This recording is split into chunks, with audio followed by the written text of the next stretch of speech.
Good morning, friends. My name is Kunal Kumar.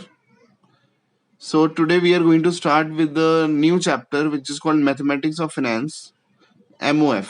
ठीक है, इसको हम MOF भी बोलते हैं और बिजनेस मैथ्स. बहुत सारे इसमें छोटे छोटे टॉपिक्स हैं आपके सिलेबस में. इस चैप्टर में अप्रॉक्स 14-15 टॉपिक्स हैं. छोटे छोटे टॉपिक्स हैं लेकिन वो सारे, तो हमें उन टॉपिक्स को बहुत ध्यान से कवर करना है. ठीक है, पहला टॉपिक जो कि बहुत सिंपल टॉपिक है, सिंपल इंटरेस्ट. ठीक है, सिंपल इंटरेस्ट आपने बचपन में पढ़ा हुआ है. अगर सिंपल इंटरेस्ट का फॉर्मूला हम निकालते हैं तो फॉर्मूला होता है P into R into T upon 100. ठीक है, ये सिंपल इंटरेस्ट होता है. देखो, एक सिंपल सी बात है. अगर मैंने किसी को T0 आज अगर मैंने किसी को 10,000 रुपये उधार दिए, अगर मैं उससे पूछूं एक साल बाद कितने रुपए हो गए, अगर 10% का रेट ऑफ इंटरेस्ट है, ठीक है, अगर आर आपका 10% है तो एक साल बाद कितना पैसे बन जाएंगे, आपका जो इंटरेस्ट है वो बन जाएगा 1,000 रुपए. तो 10,000 प्लस 1,000 कितना हो गया, 11,000. ठीक है, फिर उसके बाद अगर मैं आपसे 2 साल बाद पूछता हूँ कि चलो मैंने एक साल का और टाइम दिया तो 2 साल बाद कितना इंटरेस्ट बना, तो जो इंटरेस्ट आपका निकलेगा वो आपका प्रिंसिपल अमाउंट पे ही निकलेगा, दैट इज 10,000 पे ही निकलेगा. ठीक है, तो 10,000 पे आपका जो प्रिंसिपल इंटरेस्ट हो गया 1,000 रुपए ही हो गया, तो इसमें 1,000 रुपए का ही इंटरेस्ट लगेगा और ये एडअप होके 12,000 रुपए हो जाएगा. ठीक है, तो ये होता है आपका सिंपल इंटरेस्ट. ठीक है, तो सिंपल इंटरेस्ट के कुछ बेसिक क्वेश्चन हैं. वो क्वेश्चन गिनती के 2-3 क्वेश्चन है, उसको हम करते हैं. मैं क्वेश्चन 1 लिखता हूँ इधर, बाकी ये क्वेश्चन मैं आप सबको दे रहा हूँ कि आप इसको अपने आप ही करोगे. ठीक है, जैसे एक क्वेश्चन है, find the simple interest on ₹500 for 3 years at 4% and find the amount. ठीक है, और आपको अमाउंट भी निकालना है. तो फ्रेंड्स, अमाउंट का फॉर्मूला मैं आपको बता देता हूँ, प्रिंसिपल प्लस सिंपल इंटरेस्ट होता है. ठीक है, सिंपल इंटरेस्ट निकाल के उसको प्रिंसिपल में ऐड कर दोगे तो आपका अमाउंट बन जाएगा. Is that clear? ठीक है, चलो इस क्वेश्चन को सॉल्व भी कर लेते हैं. सिंपल इंटरेस्ट क्या हो गया, P प्रिंसिपल हो गया 500 into R rate of interest है 4, टी कितना है 3 years अपॉन 100. ठीक है, तो अगर मैं इसको सॉल्व करता हूँ तो 3 4 12 5 60, तो आपका 60 रुपीज जो आ गया वो सिंपल इंटरेस्ट आ गया. और अगर मैं आपसे पूछता हूँ अमाउंट कितना है, तो अमाउंट का फॉर्मूला हो गया प्रिंसिपल दैट इज 500 प्लस 60, तो आपका अमाउंट हो गया 560. ठीक है, तो देखो कितना बेसिक क्वेश्चन था. तो ऐसे ही बेसिक क्वेश्चन है आपके सिंपल इंटरेस्ट में. ठीक है, मैं आपको एक दो क्वेश्चन और बता देता हूँ, बाकी आप फिर इसको करते चलना. ठीक है, मैं आपको 2-3 क्वेश्चन लिखवा रहा हूँ, वो आप घर पे ही अपने लेवल पे कर लेना और फिर उसको हम नेक्स्ट कंपाउंड इंटरेस्ट पे चलेंगे. क्वेश्चन नंबर 2 है आपका, find the time required, find the time required for ₹2,500 to yield ₹300 in simple interest at 8%. ठीक है, ये क्वेश्चन आप करोगे. एक क्वेश्चन और मैं दे देता हूं. ठीक है, एट व्हाट इंटरेस्ट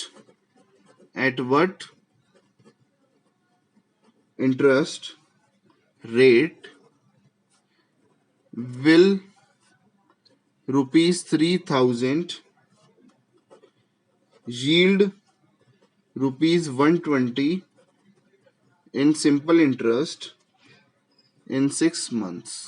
ठीक है, 6 मंथ का मतलब आप फॉर्मूले में 6/12 यूज करोगे, राइट?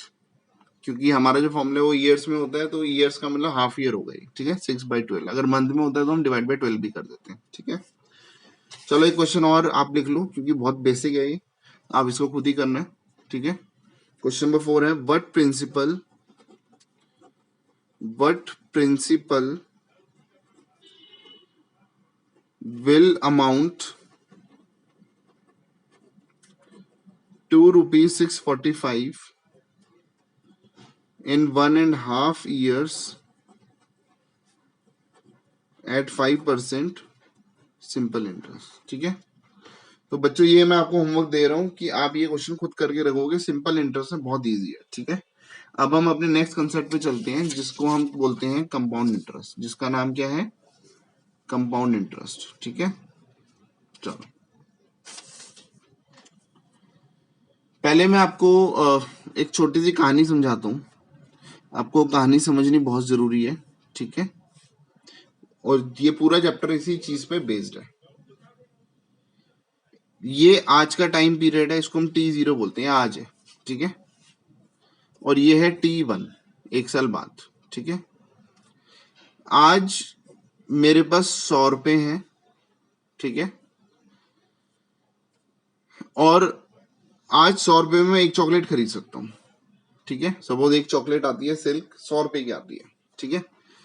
अगर मैं वो 100 रुपए लेकर 1 साल बाद दुकान पे जाता हूँ, तो मैं कहता हूँ अंकल वो 100 रुपए वाली चॉकलेट देना। तो अंकल कहते हैं बेटा वो जो 100 रुपए वाली चॉकलेट थी, जो 1 साल पहले 100 रुपए की थी, आज के टाइम में वो 120 रुपए की हो गई है, ठीक है। कितने की हो गई है, 120 रुपए की। तो इसका मतलब ये है कि आज जो सामान 100 रुपए का मिल रहा था, 1 साल बाद वही सामान 120 रुपए का मिलेगा, ठीक है। तो इसको हम बोलते हैं प्रेजेंट वैल्यू, ठीक है। और इसको बोलते हैं इसी की फ्यूचर वैल्यू। इसी की क्या बोलते हैं, फ्यूचर वैल्यू।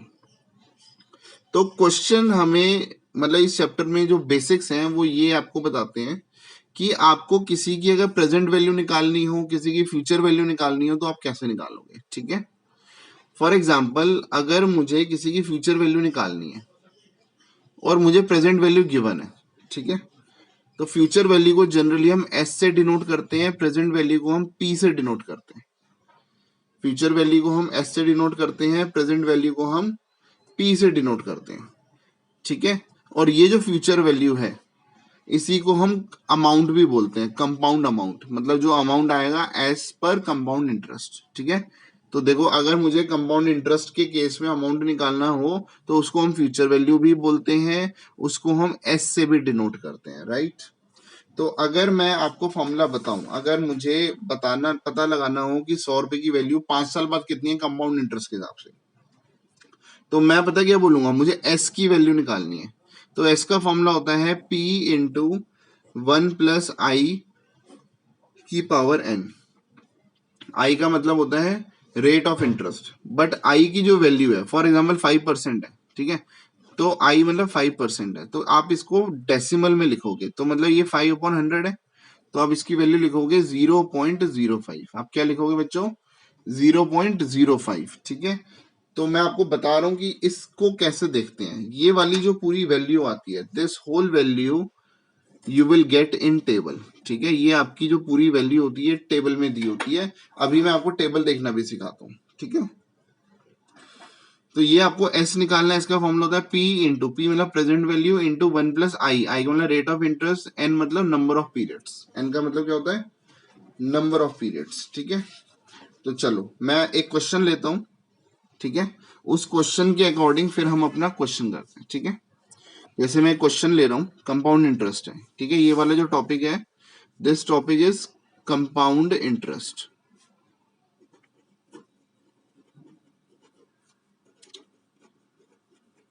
तो ये आपको कंपाउंड इंटरेस्ट में समझा रहा हूं, उसके लिए आपको समझना पड़ेगा सारी बातें, ठीक है। तो कंपाउंड इंटरेस्ट में हमें क्या समझा रहे हैं, ठीक है।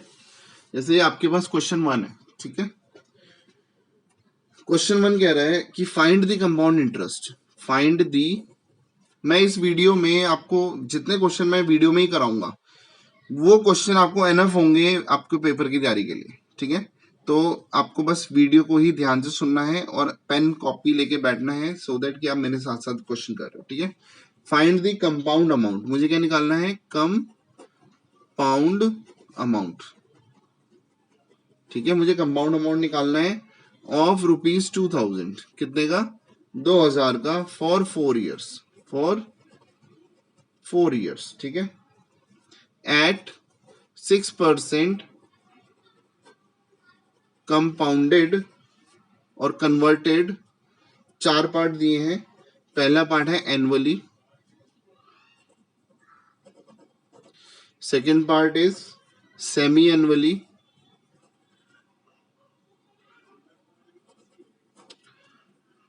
Third part is quarterly and fourth part is monthly.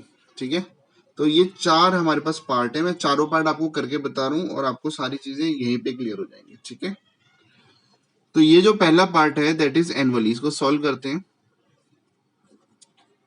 Annually.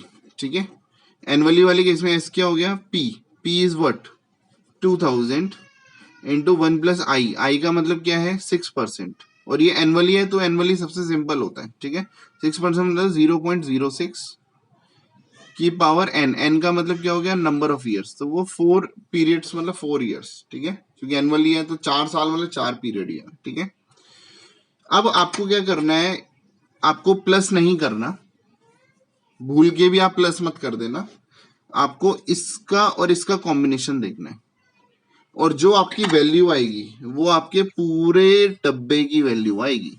ठीक है, अब देखो कैसे देखते हैं, पीछे आपको बुक के पीछे आपको एक टेबल गिवन होती है, वो टेबल मैं आपको दिखा रहा हूँ, उस टेबल का नाम है अमाउंट एट कंपाउंड इंटरेस्ट। ठीक है, वो टेबल आपकी है अमाउंट एट कंपाउंड इंटरेस्ट वाली टेबल, तो मैं आपको दिखा रहा हूँ, पीछे आपके बुक के पीछे अपेंडिक्स दिया होगा, अपेंडिक्स में आपको टेबल का नाम दिया हुआ अमाउंट एट कंपाउंड इंटरेस्ट। ऐसी बहुत सारी टेबल्स दी हुई है इसमें, बट आपको अगर कंपाउंड इंटरेस्ट या कंपाउंड अमाउंट निकालना है या फ्यूचर वैल्यू निकालनी है तो ये टेबल आपका नाम, आपको इस नाम को ध्यान रखना है। ठीक है, तो ये नाम क्या है, अमाउंट एट कंपाउंड इंटरेस्ट। ठीक है, तो बच्चों आपने इधर देखा होगा, मैं आपको जरा इसको थोड़ा दिखाता हूँ, ये जो इधर आपको रेट ऑफ इंटरेस्ट दिया हुआ है और इधर आपको पीरियड दिया हुआ है। ठीक है, ऐसी ये टेबल एक्सटेंड हो रही है क्योंकि रेट ऑफ इंटरेस्ट अभी बहुत सारे हैं। ठीक है, अगर मैं नेक्स्ट टेबल में जाता हूँ तो देखो इधर रेट ऑफ इंटरेस्ट बहुत सारे दिए हुए हैं।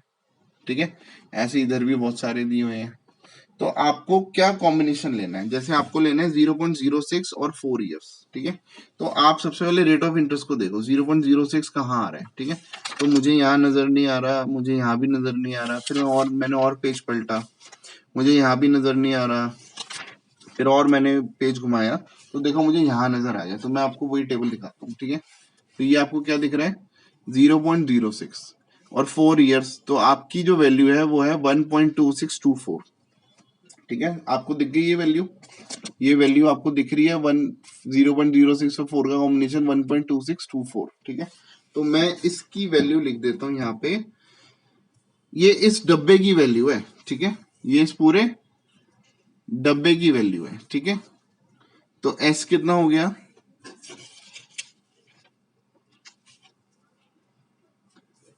एस कितना हो गया बच्चों, ये 2000 तो एज इट इज है, इनटू इस पूरे डब्बे की वैल्यू आई थी 1.2624।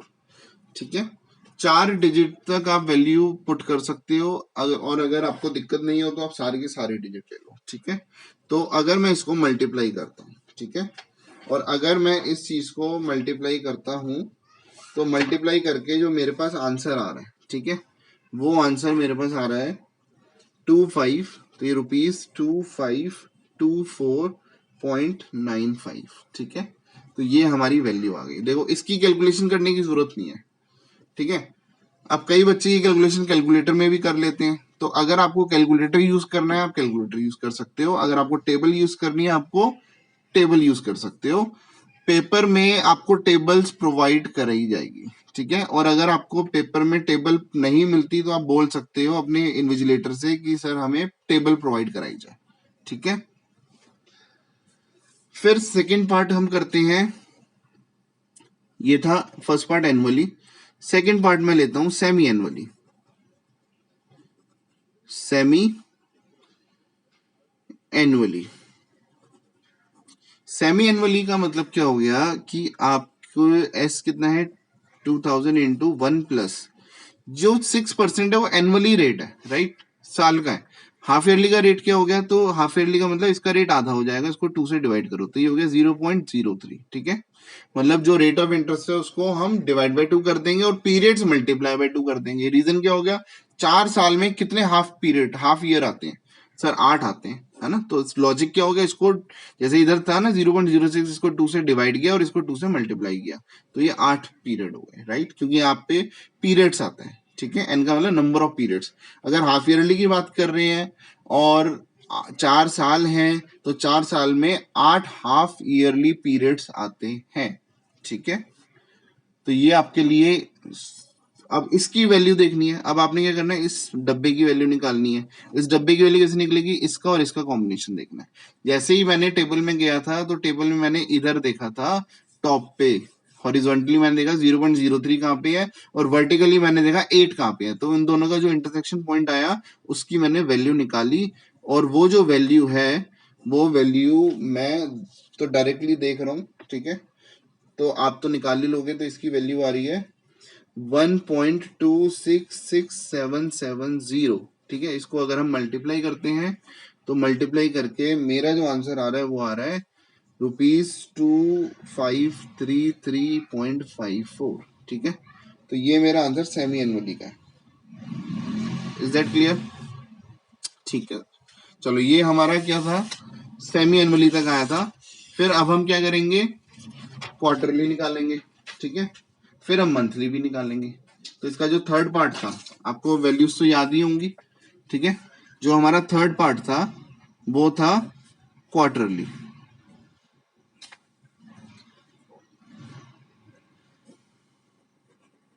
क्वार्टरली में एस क्या हो गया, P इंटू 1 + I का मतलब कितना हो गया, जो 0.06 था उसको 4 से डिवाइड करेंगे और जो इधर 4th ईयर से उसको 4 से मल्टीप्लाई करेंगे। ठीक है, मैं डायरेक्टली भी लिख सकता था बट मैंने आपको बस ऐसे लिख के दिखा दिया। तो ये हो गया 2000 इंटू 1 + 0.015 की होल पावर 16। तो अब आपको कॉम्बिनेशन क्या देखना है, इसका और इसका कॉम्बिनेशन देखना है। ये आपको वैल्यूज टेबल में नजर आ जाएंगी जैसे अभी मैंने टेबल देखना सिखाया है। ठीक है, बट आपको टेबल कौन सी देखनी है, टेबल का नाम है अमाउंट एट कंपाउंड इंटरेस्ट। ठीक है, तो ये आपको वैल्यू है, पूरे डब्बे की वैल्यू आएगी। ठीक है, ये जो वैल्यू आएगी पूरे डब्बे की वैल्यू आएगी और वो वैल्यू आ रही है, ठीक है, 1.268985। ठीक है, तो अगर मैं ये वैल्यू देखता हूं, ठीक है, तो इसको मल्टीप्लाई करके जो मेरा आंसर आता है वो आ रहा है ₹2537.97। ठीक है, तो ये हमारे पास आंसर आ गया। और मंथली का भी अगर मैं आपको करके बताऊं तो मंथली भी मैं आपको करके दिखा देता हूँ। मंथली के केस में क्या होगा, एस इज इक्वल टू क्या होगा, मंथली केस में क्या होगा, S is equal to 2000 into 1 plus ये हो गया 0.06 डिवाइड बाई 12 और इधर 4 इंटू मल्टीप्लाई बाई 12। तो ये जो वैल्यू आई वो आई हमारे पास 1 प्लस 0.06 को 12 से डिवाइड करते हैं 0.005 आ रहा है और इधर आ गया 12 for the 48। तो आपको 0.005 और 48 का कॉम्बिनेशन देखना है और इसकी जो वैल्यू आ रही है वो वैल्यू आ रही है हमारे पास 1.270489 और इसको अगर मैं मल्टीप्लाई करता हूं तो वैल्यू आ रही है 2540.97। ठीक है, तो दोस्तों मैं आपको एक बात समझाना चाह रहा हूं। ठीक है, वो बात क्या है कि अगर हम देखो यहाँ पे हमने एनुअली निकाला था, एनुअली पे वैल्यू कितनी आ रही है 2524। वही सेमी एनुअली करा तो 2533, देखो वैल्यू बढ़ गई। वही मैंने वैल्यू क्वार्टरली करी तो 2537, 33 के बाद 37 आ गया। और वही अगर मैं वैल्यू कर रहा हूँ मंथली पे तो 2540 और ज्यादा वैल्यू आ गई। ठीक है, तो इसका मतलब जितने पीरियड्स छोटे होते हैं उतनी वैल्यू ज्यादा होती है। ठीक है, देखो मैं ये वाली चीज आपको एक छोटे से एग्जांपल से समझाता हूँ। जैसे आपने किसी को 10,000 रुपए दिए, ठीक है, T0 पे, और 1 साल बाद, ठीक है, T1 पे 10% रेट ऑफ इंटरेस्ट है, उसके हिसाब से आपको कितने रुपए उससे लेने हैं। ठीक है, तो कंपाउंड इंटरेस्ट है तो 10,000 प्लस 10% कितना हो गया, 11,000 आपको अमाउंट लेना है। ठीक है, अगर यही क्वेश्चन हो, सेम सारी वैल्यू सेम है, T0 T1, यहाँ पे वैल्यू है 10,000, आपने दिए हैं किसी को 10,000 रुपए उधार, और अगर आप उससे कहते हो कि 1 साल बाद मुझे पैसे दियो बट कंपाउंडेड सेमी एनुअली, तो इसका मतलब पहले एक बार हिसाब किताब यहाँ पे होगा। ठीक है, 6 महीने बाद। तो 6 महीने बाद for example 5% rate of interest के हिसाब से अगर मैं वैल्यू लगाऊं तो यहाँ पे हो गया 10,000 का 5% हो गया 500। तो यहाँ पे जो अमाउंट है वो 10,500 हुआ। लेकिन अभी पैसे नहीं लेने, 1 साल बाद ही लेने हैं। लेकिन पहले हिसाब यहाँ पे होगा, यहाँ पे डायरेक्टली हिसाब यहाँ पे हो रहा था, अब हिसाब पहले यहाँ पे होगा, फिर यहाँ से यहाँ पे होगा। तो यहाँ पे जो वैल्यू थी 10,500, इस पे भी 5% और लगेगी। 10% है, आधा आधा डिवाइड हो गया। ठीक है, 5% इधर 5% इधर। ठीक है, फिर हम देखते हैं कि 10,500 10,500 का 5% कितना होता है। तो वो हो गया 525 रुपए। तो यहाँ पे जो इंटरेस्ट मिला वो 500 रुपए का मिला, और यहाँ पे जो इंटरेस्ट हो गया 525 का हो गया। ठीक है, तो अगर मैं 10,500 में 525 ऐड करता हूँ तो हमारे पास वैल्यू आती है 11,025 रुपए। ठीक है, तो देखो यहीं पे अमाउंट का डिफरेंस आ गया। बात सारी सेम है, रेट ऑफ इंटरेस्ट भी सेम है, 1 साल बाद ही पैसे ले रहे हैं, बट क्योंकि ये एनुअली था और ये हाफ ईयरली है, केवल इसी चीज के डिफरेंस की वजह से डेटा सारा सेम होने के बावजूद भी हमारी जो वैल्यू है वो उसमें डिफरेंस आ रहा है। तो अगर मैं इसी क्वेश्चन को कंपाउंडेड क्वार्टरली करूंगा तो गारंटेड वैल्यू इससे ज्यादा आएगी, और उसी क्वेश्चन को मैं कंपाउंडेड मंथली करूंगा तो और ज्यादा वैल्यू आएगी। तो आई होप कि आपको समझ आ रहा है कि मैंने क्वार्टरली वाले जो क्वेश्चन है वो करके दिखा दिया आपको। ठीक है, अब हम दूसरे क्वेश्चन उठाते हैं। ठीक है, आई होप कि आपको समझ आ रहा है। तो सेकंड नेक्स्ट क्वेश्चन मैं उठाता हूं और मैं ऐसे समझाता हूं। ठीक है,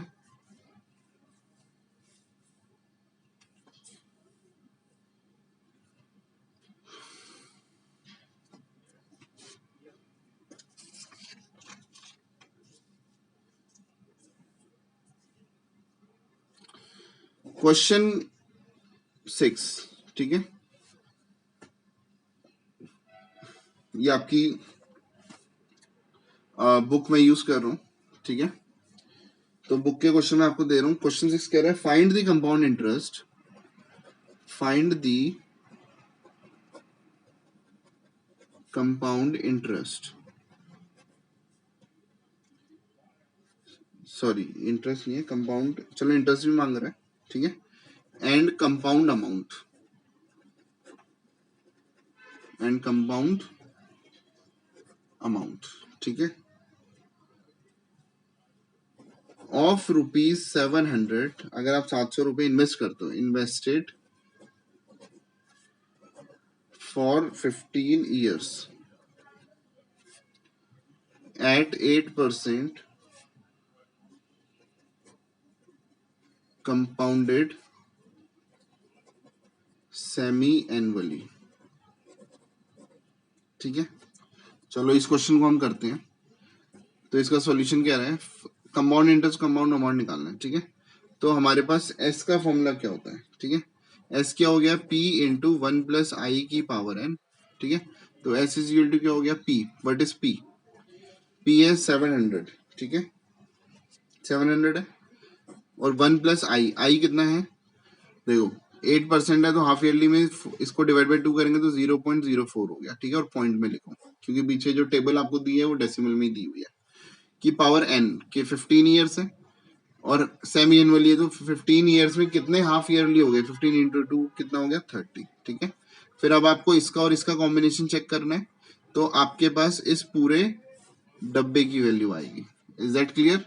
तो एस इज इक्वल टू कितना हो गया,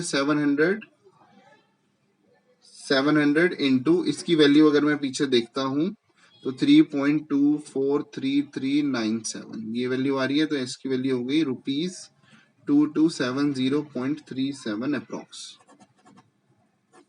ठीक है, और अगर मुझे कंपाउंड इंटरेस्ट निकालना है, ये तो अमाउंट है, एस का मतलब क्या होता है, कंपाउंड अमाउंट, और कंपाउंड इंटरेस्ट निकालना है तो क्या करते हैं, कंपाउंड अमाउंट में से प्रिंसिपल को माइनस कर दो।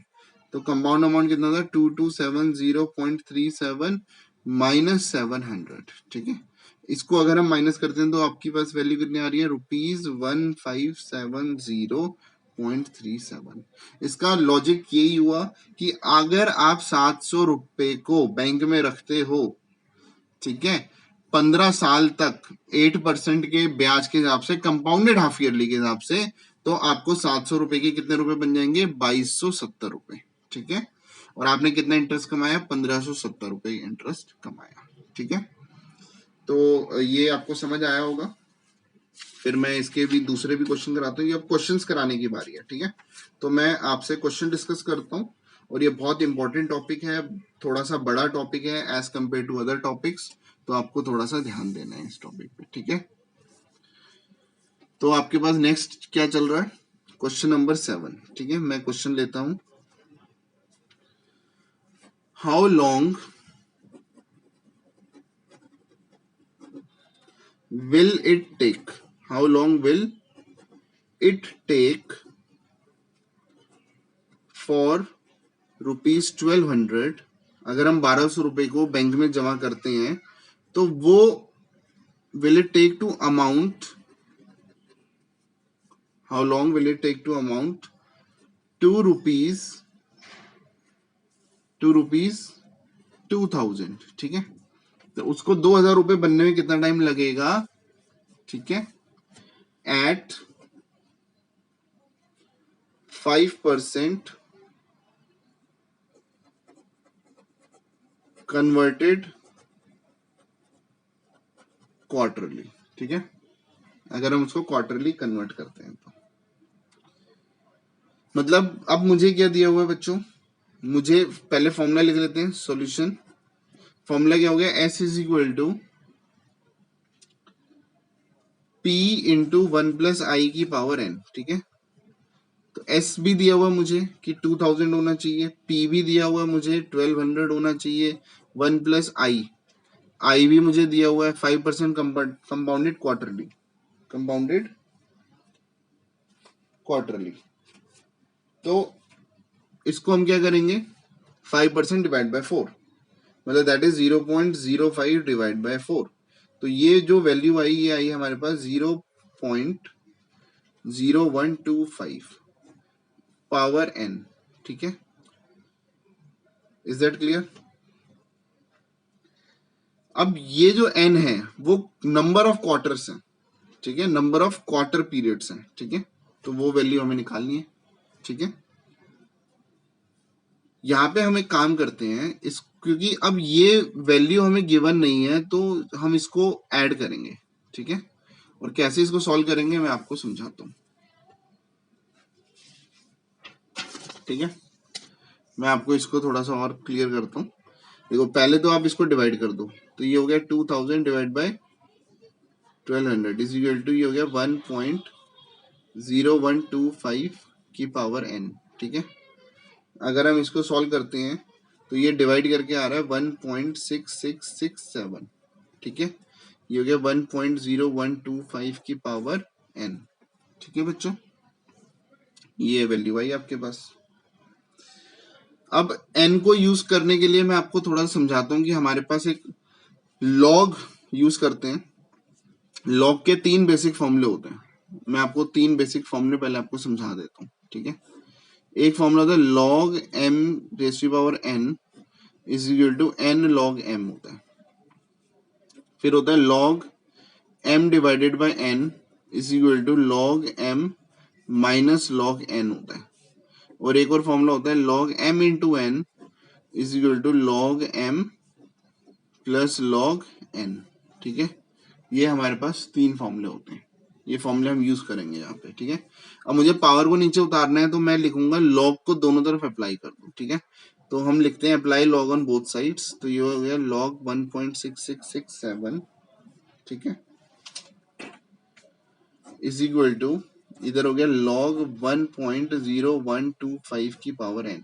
log m की पावर n क्या होता है? n log m। तो ये हो गया n log 1.0125। ठीक है। ये फॉर्मूला ये वाला मैंने लगाया log m की power n, n log m। तो यही फॉर्मूला लगाया log m की power n is equal to n, n नीचे उतर गया log m। ठीक है। ये हो गया log 1.6667। ठीक है। क्या ये बातें क्लियर है आपको? ठीक है। अब मुझे क्या करना है, ये वाला जो log है इसको नीचे डिवाइड में ले आता हूँ। तो ये गया log 1.6667 divided by log 1.0125। This is equal to n। तो ये आ गया आपका नंबर ऑफ पीरियड्स, ठीक है। ये क्या आ गया आपका नंबर ऑफ पीरियड्स। अब मुझे इसकी वैल्यू देखनी है, ठीक है। तो देखो मैं आपको लॉग देखना सिखाता हूँ, ठीक है। मेरा कुछ अपना तरीका होता है, तो आप समझने की कोशिश करना उसको, ठीक है। पीछे बच्चों हमारे पास ना लॉग की टेबल भी दी होती है। पहले आपको क्या करना है, आपको समझा दूं। पॉइंट को कंसिडर मत करो। अब आप देखो, आपको बोलना है दो का एक का एक। क्या बोलना है? दो का एक। मतलब आप पॉइंट को तो पहले कंसिडर मत करो। तो दो क्या हो गया? 16 का एक, ठीक है।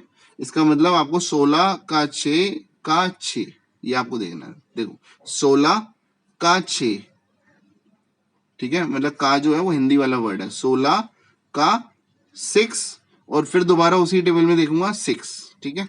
चलो मैं आपको टेबल देखना सिखाता हूँ। हम लॉग की टेबल में जाएंगे, ठीक है। हम किस में जाएंगे? लॉग की टेबल में। ये मेरे पास लॉग की टेबल में खोलने वाला हूँ। ऊपर देखो मैं आपको हेडिंग भी दिखा दूंगा। आपको टेबल की हेडिंग लिखी होगी लॉगरिथम, ठीक है। तो देखो ये वाली आपकी टेबल है,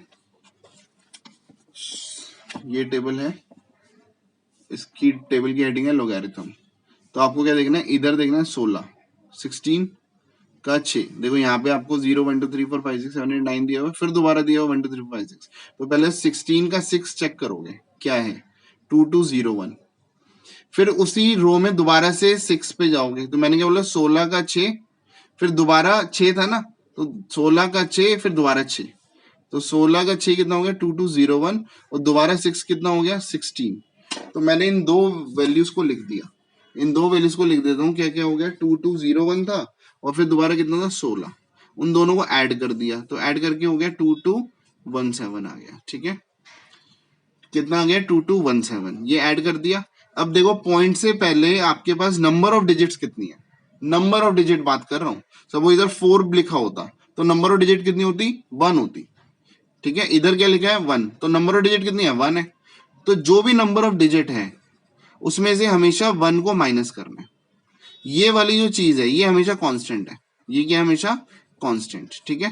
तो इधर जो नंबर ऑफ डिजिट्स और इधर क्या लिख रहे हैं? Number of digits. ये मैं 1 की वैल्यू नहीं लिख रहा, मैं देख रहा हूँ पॉइंट से पहले कितनी डिजिट्स थी? 1। तो मैंने इधर नंबर ऑफ डिजिट्स लिखनी है और उसमें 1 आपने माइनस 1 हमेशा ही माइनस करना है। तो आपकी वैल्यू है 0। तो इसके पहले आप 0 पॉइंट लगा दो ऐसे, ठीक है। तो ये आपकी लॉग की वैल्यू बच गई। तो अगर मैं आपको दोबारा बोलूं तो ये लॉग की वैल्यू क्या होगी? इसकी वैल्यू होगी 0.2217, ठीक है। ऐसे ही आपको इसको क्या देखना है? 10 का 1 का 2। आप वैसे ही टेबल देखोगे 10 का 1 और इसी के आगे वाली टेबल में देखोगे 2। दोनों की जो वैल्यू है उसको ऐड करो। फिर देखो मैं आपको बता देता हूँ। देखो 10 का 1 कितना है? देखो ये वाली आपकी टेबल है। 10 का 1 कितना है? आप देख के बताओ मुझे। सर 0043 आ रहा है ना। देखो स्टार्टिंग में है ना 10 का 1 0043 और उसके आगे 2 था तो 8। तो 0043 देखो इधर लिख देता हूँ। 0043 था, उसमें 8 ऐड किया तो ये कितना हो गया? 0051, ठीक है। 0051 हो गया। फिर क्या था? पॉइंट से पहले नंबर और डिजिट कितने हैं? 1। उसमें से हमेशा कांस्टेंट 1 को माइनस करते हैं तो 0 आ गया। तो इसके आगे 0 पॉइंट ही लगा दो, ठीक है। तो जो आपकी वैल्यू आ गई वो कितनी आ गई? 0.0051, ठीक है। ये ऐसे हम लॉग की वैल्यू निकालते हैं, ठीक है। तो ऐसे ही हम लॉग की वैल्यू निकालते हैं। और ये अगर आप इसको डिवाइड करते हो, ठीक है। अब हम इसको डिवाइड करेंगे और डिवाइड करके जो हमारी वैल्यू आएगी वो नंबर ऑफ क्वार्टर्स हो गए। क्या आ गया? नंबर ऑफ क्वार्टर्स, ठीक है। तो जो n की वैल्यू आ रही है इसको कैलकुलेटर से डिवाइड करेंगे तो आ रहा है 42 क्वार्टर्स अप्रोक्स, ठीक है। और 42 क्वार्टर का मतलब क्या हो गया? कितने ईयर्स हो गए, ठीक है। तो 10 years and 5 months.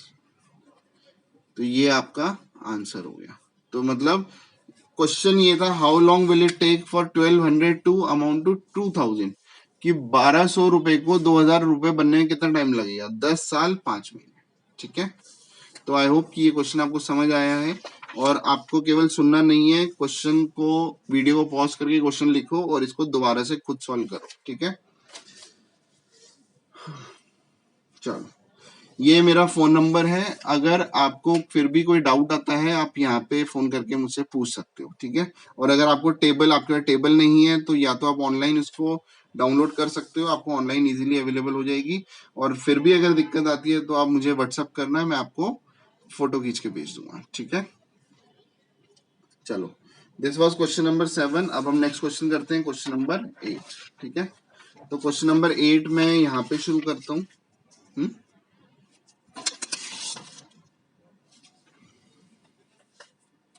Let us start with question number 8, ठीक है।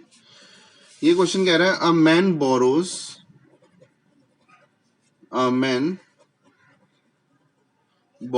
₹750 फ्रॉम अ मनी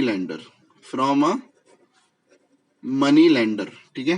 पहले तो इन क्वेश्चंस को आप खुद ट्राई करोगे, नहीं आता तो वीडियो को पॉज करो, ट्राई करो, फिर भी नहीं आता तो उसको वीडियो ऑन करके फिर मेरा सॉल्यूशन देखना, ठीक है। A man borrows ₹750 from a money lender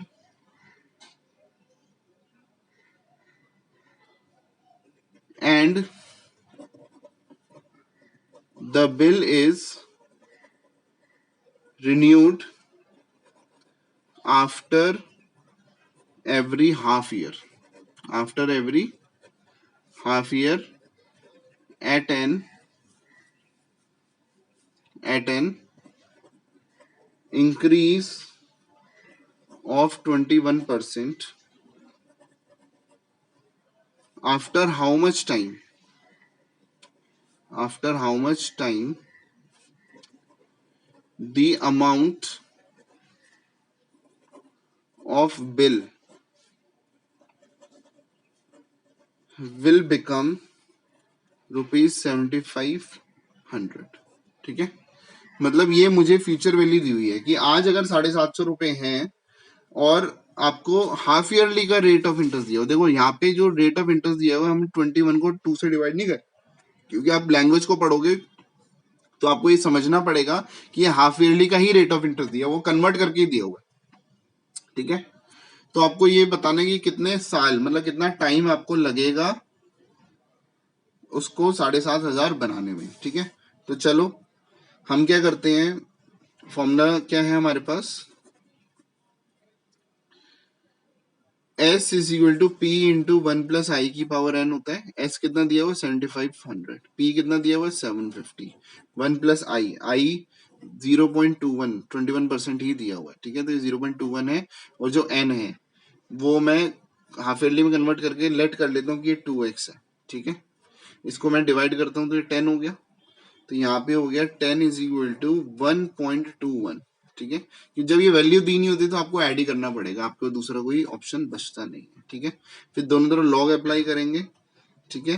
तो log 10 is equal to log 1.21 की पावर 2x, ठीक है। ये 1 है।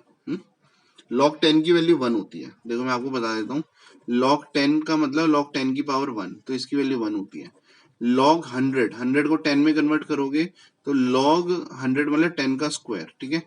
तो ये हो गया 2 log 10, ठीक है। क्या हो गया ये 2 log, यहाँ पे आपको ध्यान से देखना है 2 log 10, ठीक है। तो 2 इंटू log 10 की वैल्यू 1 होती है, तो इसका 2 मतलब या ये मान लो कि जितनी जीरो होती है ना वो वैल्यू होती है। अगर मैं आपसे पूछूं log 1000